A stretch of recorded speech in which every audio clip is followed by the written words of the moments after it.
Welcome back to the Dr. Doug Show, where I am dedicated to educating you that osteoporosis is generally preventable and oftentimes reversible if you are empowered and able to execute with the right information. And remember, that last part is what we're here to really hit on, is the right information.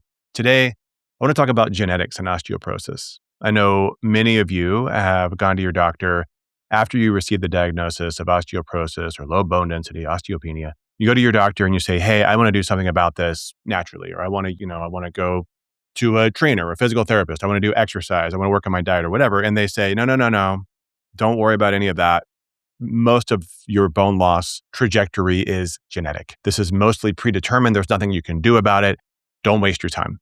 How many of you have heard that? I think probably most of you. And the genetics argument is challenging for me because there is data to support it. I haven't talked about it yet because I didn't really dig into it extensively because I know that family history, heritability is a big factor in both bone loss, fracture risk, but also in peak bone density. But I finally had the opportunity to dig into the literature. And I think it's so important because what ultimately happens is if you're told that this is predetermined, there's nothing you can do about it, many of you will turn your back on the potential opportunity to improve your health, improve your bone health, potentially even reverse your osteoporosis. It sounds so compelling to say that our genetics predetermine what's going to happen with our bones. Therefore, don't waste your time. Just use the drug. And I'm not saying anything negative about the doctors who are suggesting this. This is how they're trained. They want to prevent fracture. This is not a negative on the system or on the doctors. But you have to understand that if that's not what you're looking for, then you have to look deeper. And this is why I want to go through the genetics with you today. So what we're going to go through are 5 different articles that talk about the genetics of osteoporosis, the risk of fracture as a result of those genetics. But then also, we're going to talk about studies that point out that genetics do not determine our future 100%, right? We have our genetic makeup. That's how we're built. But then we have our epigenetics. That's how our body actually decodes our genetic makeup and then utilizes it moving forward. This is called epigenetics, right? So we have how we're built, and then we have choices to make and other influences through our environment that are going to dictate actually what we perceive and how we move forward. So this is the old nurture versus nature argument, right? How much of this is predetermined? How much of this occurs as you move through life by nature, as it were, or your choices? So some of these studies are twin studies. So this is the perfect opportunity to use 2 humans that have the identical genetic makeup, but don't necessarily move through life identically, right? So you actually see differences, and you can actually look at things like osteoporosis in twins and say, well, one seemed to develop osteoporosis and one didn't, or they both did. How much of that is based off of their genetics? And you can actually make some inference there. We're going to look at just a couple of research studies on some lifestyle interventions just to prove the point that epigenetics is real when it comes to bone health. So stick with me as I roll through this. If you are questioning whether or not it's possible to improve your bone health because of your genetics, this is for you. I want to start this reframe and discussion on genetics by talking about something that isn't bone health or osteoporosis. I want to talk about height, because we know that height is very much predetermined by your genetics, right? If both of my parents were over 6 feet tall, it's very likely that I'm going to be tall, right? However, if we look at, again, twin studies, and actually the study I'm going to pull up was looking at populations historically and over time, we can see that there is a tremendous amount of nature or choices or our environment that is going to have an impact on what happens with our height. Meaning the genetics didn't change, but our environment changed. And as our environment changed, then our height changed. So even though height, which is also predicted to be 80% determined by genetics, 80%, even though there's a tremendous amount of heritability of height, we saw this tremendous shift in 2 different populations. I have a little graph here that we created for us. Here it is. And if you're listening to this and not watching it, I can kind of tell you what we're looking at. But basically, this is a bar graph. On the left side, you have Americans versus Dutch citizens in the mid-1800s. On the right side, the end of the 1900s. All right, so now we have a tremendous period of time, but not long enough for genetics to change. But what changed is what was happening in those countries at the time. And this was kind of pre-globalization of the world. So there was not a lot of movement from one country to another. This is the same population. And what you can see on the left is that the Americans in the mid-1800s were about 9 centimeters taller, right? So they were taller in America than they were in the Netherlands or for the Dutch. And then on the right side, you can see that the Dutch not only caught up to the Americans, but actually exceeded them. Now, the Americans got taller too. They went from 174 to 178 centimeters on average, but the Dutch went from 165 to 183. So now there's a 5 centimeter increase compared to Americans and the Dutch. That's almost 20 centimeters from the mid 1800s to the end of the 1900s. Again, the genetics didn't change. The environment changed. The population changed. Not the genetics of the population, but what the population was doing, what they were exposed to, how much food they had, et cetera. So just a simple demonstration that when somebody says, 80% of your height is determined by your genetics, that doesn't mean that you can't have an influence either in that 20% or likely actually within that 80% as well. Now, height is a little bit more clear. Osteoporosis is not that clear, and we'll get there. Before I get to the next piece of evidence, I want to talk about one of our Osteo Collective members. So this is a real person. I'm not going to say her name, but we see this story over and over and over again. And I want to start weaving these case examples into these discussions because this is really poignant for her because she was told by her endocrinologist exactly what I'm saying today, which is you cannot increase your bone density because it's already been determined. The genetics are already clear. You're going to lose bone. Your parents lost bone. Your mom had a hip fracture. Like, this is your future. That scared the hell out of her. So when she came in, 62 years old, not on hormones, T-score of negative 2.8 at the hip, and about 12 years after menopause. We always want to ask the hormone question, right? It was true that her mom did have a hip fracture, although later in life, in her 70s. But she spent 20 years watching her mom lose her independence, lose her confidence. And ultimately, she lost her life as a result of complications from this. So when this woman came into the community, she already thought that this was her future. But she was pushed in by a friend, somebody who was already here, who said, no, look, there's more. Please just check it out. And she did.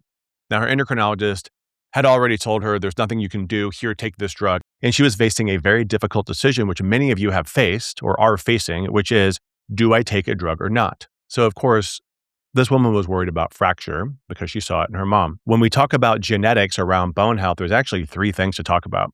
There's peak bone mass, bone loss, and fracture, right?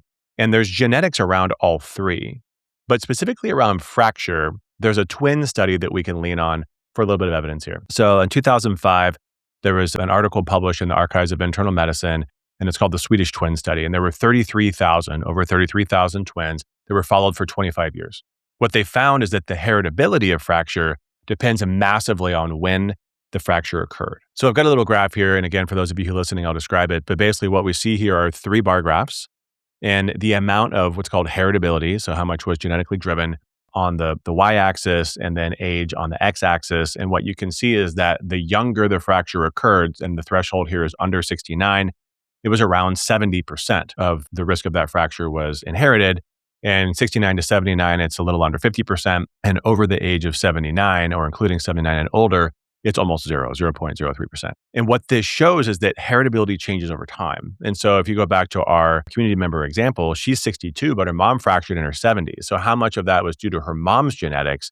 And according to this, it would be maybe around 50%, maybe less. And then the question is, how much of those genetics did she get? Because of course, she got half of her genetics from her mom and half from her dad. And the reason why this is important is because it is relevant to look at history, to look at genetics, especially if you are at high risk of fracture the younger you are. And this is why we need to screen earlier than 65. But also, if you are a woman who is in her late 60s, 70s, 80s, and you're being told that genetics are driving things, that's not true. Not to say that you shouldn't take a drug as a result of that, but we need to consider that likely the genetics are less of a player, less of a lever the older that we are.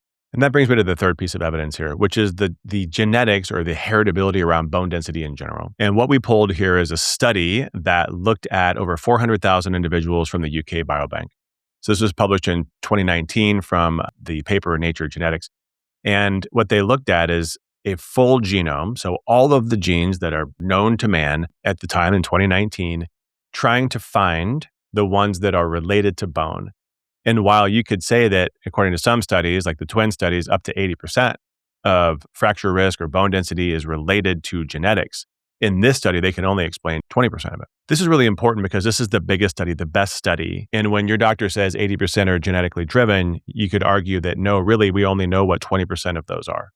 Right? Not 20% of the 80, but 20% overall. And 20% is about what I see actually clinically. What I mean by that is when we see people come into the community, we see people who can't succeed. right? We see people who are just doing all the things and they just do not seem to succeed, or maybe we haven't figured out what the levers are for them. Is it about 1 in 5? Is it 20%? That seems high to me, but maybe, right? We don't collect data accurately enough to know what those numbers really are. But even when you look at studies like some of the studies I'm going to show later, even when you look at studies on specific interventions like Lift More, which we'll talk about, other exercise interventions or hormones, we see that not everybody responds from a bone mineral density perspective, right? What we report is an average. Some people don't respond. And it could be that maybe those are the people that are in this 20%, where there is a genetic push. It's pushing so hard that we can't overcome it. So that brings me back then to nurture. So when the 62-year-old came in, what did we recommend they should do? Well, we said, look, we have all this information for you. Please absorb it like your life depends on it, because it does. Come to our town hall, ask questions. We, helped her to decide to consider the concept of hormone replacement therapy, even though she's over 10 years out from menopause. I'm using quotes. She don't really need to use quotes there. She is over 10 years out from menopause, but is it quote unquote too risky is what I meant. And fortunately, she was able to find a provider who was willing to prescribe for her. And in case you haven't heard me talk about this, for women 10 to 20 years out, even according to the WHI data, there's no increased risk compared to placebo of starting HRT, especially if you're using transdermal estradiol and oral micronized progesterone. So she started on hormones, even though she had originally thought that she was no longer a candidate for that, because she found a provider that was willing to work with her. And then let's talk about just a couple of research studies around the nurture side. So of the levers you can pull, nutrition, exercise, hormones, of the levers you can pull, if everything was genetically driven, if 80% was genetically driven, these levers wouldn't work, would they? So Dr. Beck, we talk about her study a lot, the Lift More trials. She did a great job of showing that high intensity resistance and impact training, the high RIT protocol, over the course of 8 months can increase bone mineral density by, I got it right here, 2.9% in the intervention group from baseline. And it's over 4% if you were to compare it to the control, which lost 1.2%. This is in the spine, right? So that's a 4% swing over the course of 8 months. That's a massive. And then with femoral neck, it was less, right? So the intervention group gained 0.3% and the control group went down by 1.9%. So a little over 2%, right? Now, arguably the 2% piece is within the LSC of DEXA. So is that real or not? Well, it's certainly a trend and the spine is. So we can take this as a win. And it's only 8 months on DEXA. It's just a really short intervention when you're looking at DEXA. So nurture, what people are able to do, willing to do, can have an impact on your bone. We know this is true, right? We talk about it all the time. I present all this data here. So then again, if your genetics, 80% of your bone density and bone loss was related to genetics, then these studies would not be as successful. Now I tried to find, and this isn't reported, but I tried to find the curve because not everybody saw these results, right? This was the average. Some women saw more, some women saw less. What I wanted to see is how many women didn't respond at all. Like, is it actually 1 out of 5? Was it 20%? Unfortunately, those data are not available. But my guess is it's probably somewhere around there, right? 20%, 10%, I don't know. And we've talked about the Lift More trial before quite a number of times. And I just want to reiterate that you do not have to do barbell exercises like are done in the Lift More trials in order to increase bone density. In fact, I've got a meta-analysis that we pulled as well, 2025, that covered 55 randomized controlled trials over 3,400 postmenopausal women that came to the same conclusion, which is that you can see improvements or at least less loss of bone mineral density with usually high intensity resistance training, seeing the most impact, and then also impact exercises. So heel drops, certain jumping exercises. So these types of exercises can improve bone density or at least slow down bone loss. So then when your endocrinologist tells you bone is not modifiable, you cannot improve bone density, ask him with what data does he use to say that this is true? Is it the 80%? Because we only know where 20% of those genes are. Talk to him about the Lift More trials. Hopefully he's heard of it. Talk to them about the Women's Health Initiative, right? I'm using these big, well-known trials, not because they're the best trials necessarily, but because they know these trials, right? Every endocrinologist knows about the Women's Health Initiative. So that actually you can use the Women's Health Initiative to your advantage. So the 2002 and 2004 publications, which were the combined arm, and then the 2004 was the estrogen alone arm, what we saw in those were dramatic reductions in fracture, right? So if you look at it, I've got it here. The 2002 showed a 34% reduction in hip fracture, and the 2004 publication, 39% reduction in hip fracture, right? Those are big numbers. And these are women who were using not ideal hormone preparations, and yet were able to see a significant reduction in fracture over the course of, a relatively short period of time. And even outside of these randomized control trials, when you look at smaller studies looking at bone mineral density, you continue to see between 2-3% on average, depending on the formulation, in up to 10% in women who have undergone a hysterectomy and oophorectomy, removal of the uterus and ovaries, who have gone through a surgical menopause because their bone loss is dramatically faster. And when you add adequate estradiol back, you can see tremendous difference between the intervention group and a control group of women who were not on hormones. So those are just two examples, two big levers. We didn't even talk about nutrition. We didn't talk about sleep. We didn't talk about cortisol. We didn't talk about supplements, right? Those are just two levers to show that what you expose your body to, hormones, physical stress through exercise, will have an impact on bone metabolism in the vast majority of individuals. So again, to say that 80% is determined by genetics, I think is downright harmful. There's actually a study showing that. This is the last piece of evidence I'll show, which is from the journal Psychological Bulletin 2011. And it basically says when you tell somebody something is true based off of their genetics, guess what they do? They stop trying, which makes sense. You're like, why should I try? Right? Why should I try? It's already been determined. There's nothing I can do, but there is. For the vast majority of people, there is. Okay, so let's get back to our client. So she comes in, she's scared. She recognizes that it's at least worth trying to get him better, trying to fight against her genetics, which were really not that bad in the first place. And so she starts on hormone therapy. She starts working out with our trainer, Dacia.